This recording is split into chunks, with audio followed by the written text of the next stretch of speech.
What's going on, guys? Welcome back to the channel. Today I'm going to do a little bit of a product review / comparison between my old helmet right here, the HJC FG-17, versus my new helmet, the AGV K3-SV Guy Martin edition. So I'll start with my old helmet here, FG-17 from HJC. I've probably had it close to, I would say, probably about 8 months. It's been a very solid helmet so far. You can tell I've got some stickers on it. It's pretty plain. My only regret with this helmet was buying it in plain white, because I got kind of bored of the look of it. It was very plain, not a whole lot going on. It's not very visually appealing. Overall, performance-wise of the helmet, let's say starting with the vents. The vents have been pretty good, I would say. Airflow is good. As you can see, there's two little vents on the top here. It's kind of hard to see, but there's the vent right there, and the switches for those are right here on the top. Then there's some exhaust vents here on the back. You got these two up here at the top, as well as there's some more under the little fan back here.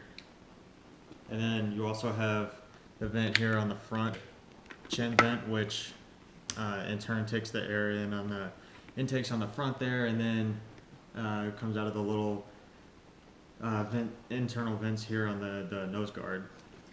The padding on this helmet has been pretty good. It's pretty comfortable for a helmet in this price range. I haven't really used anything in a high price range, so it's kind of hard to make a fair comparison on that for me personally. But I would say the padding has been very comfortable. It's got some nice, cutouts here for your ears, which is great. It's fairly easy to get on and off. Padding is soft and covers pretty much almost all the way to the front. Right there, if you can see, padding stops right about here on both sides. Great for there's a lot of room in the front for microphones, whether you use it for motovlogging or for your Sena 20S, whatever you use, communicators. There's a great amount of space right there in the front for your microphones. As far as sound or sound deadening, I'd say it's pretty fair. I have a fairly loud exhaust on my bike, and I would say this drowns out a fair bit. So I don't have any trouble hearing people on my Sena, or when I'm playing music on the speakers inside. I don't have any issues at all hearing what's what I'm playing inside the helmet. But I also don't have any issues hearing what's outside the helmet. I don't have any issue hearing traffic or anything like that. So as far as safety goes, that's good as well, because I know I can enjoy my music, but I can also hear what's going on around me. So that's good to know. Changing gears over to the new helmet here, my new K3-SV. As you can tell, graphics are rather loud. Colors are vibrant, which is great.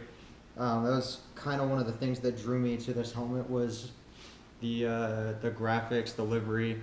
I really like this one in particular, the Guy Martin edition. I like the bold colors of it. It's got a great style, a great look to it, as well as you got the raven here on the top. Weight-wise, I would say that these are pretty comparable. I don't remember exactly. I would have to look up the specs on it, but they're within a fraction of each other in ounces, so very comparable weight-wise. I would say that the AGV SV edition has, I would say that the visor is more secure in position. You can see it's kind of, you can hear it snap into position a little better than when you compare it to the HJC. This one does have a lock on it. This one does not. So keep that in mind if that's a big deal to you.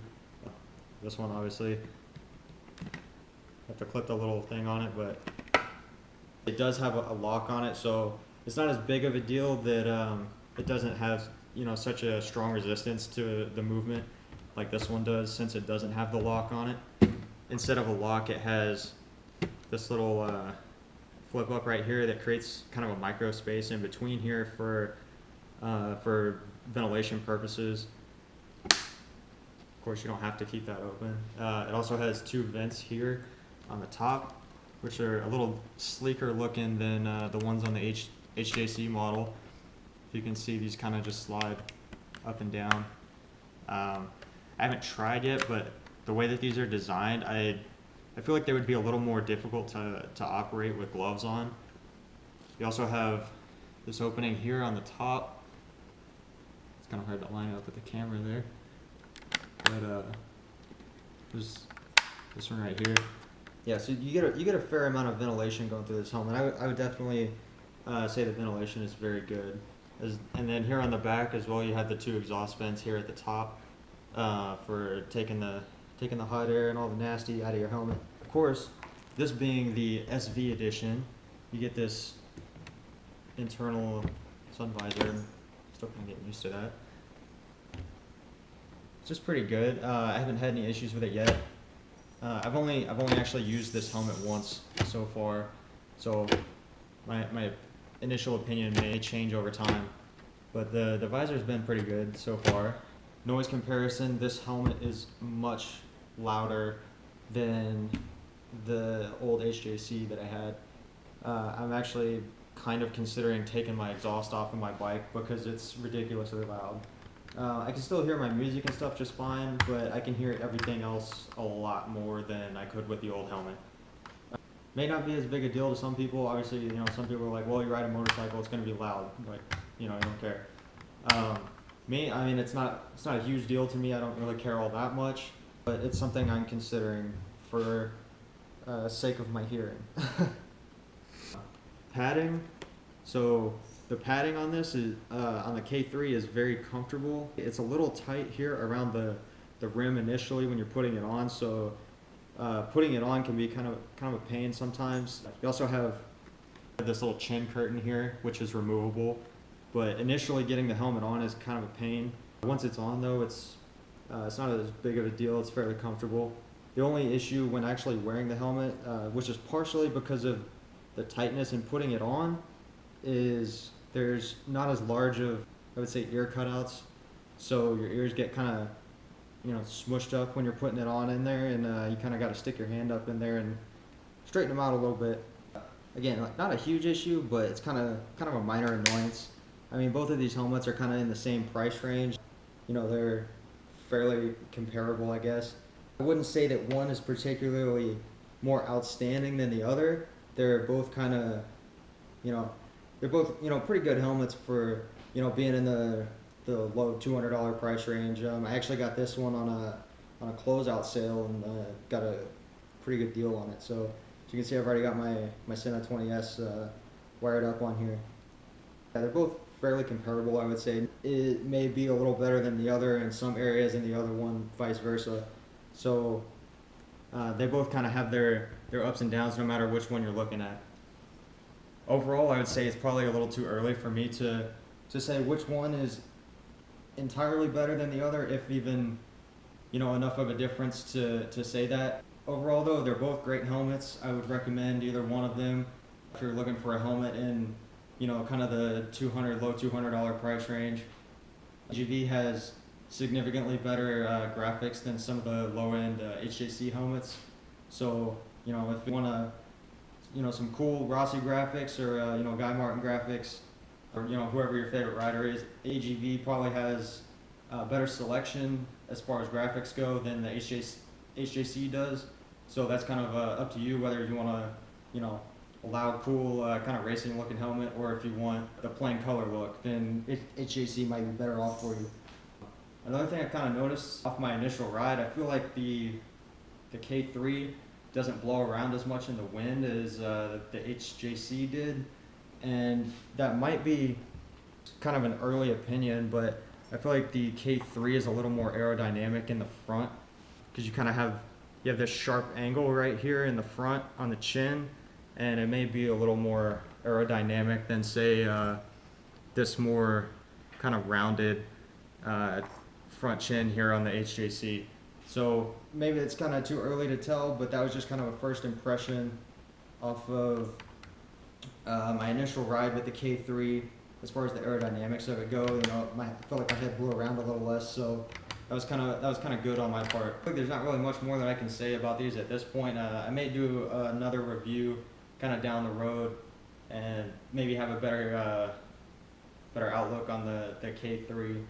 But my initial impression is not bad. I'm fairly impressed for the price point. Like I said, I got it on closeout sale. They have a lot of helmets on sale right now. They're closing out their seasonal items, so these K3s right now, the SV edition actually is marked down to about 180 bucks, which is pretty good, marked down from about 230. So, and the HJC FG-17 is kind of in a similar price point, I believe. I don't know what they're going for currently. I bought it about 8 months ago. But that's about all I got for right now on the FG-17 from HJC and the K3-SV from AGV. So that's about all I got for right now on the FG-17 and the K3-SV from AGV and HJC. Hopefully you guys liked this video. If you did, be sure you like, share, and subscribe. Tell your friends. Still trying to grow the channel, obviously. So maybe in the future I'll have another comparison video. Once I have a better opinion on the K3 over long-term use. Hopefully this video was useful to you guys and helped you, maybe pick your next helmet, or just provided some useful insight. Maybe you learned something. I'm not much of a review guy. I'm relatively new to riding myself. But anyways, that's all I got for today. Thanks for watching.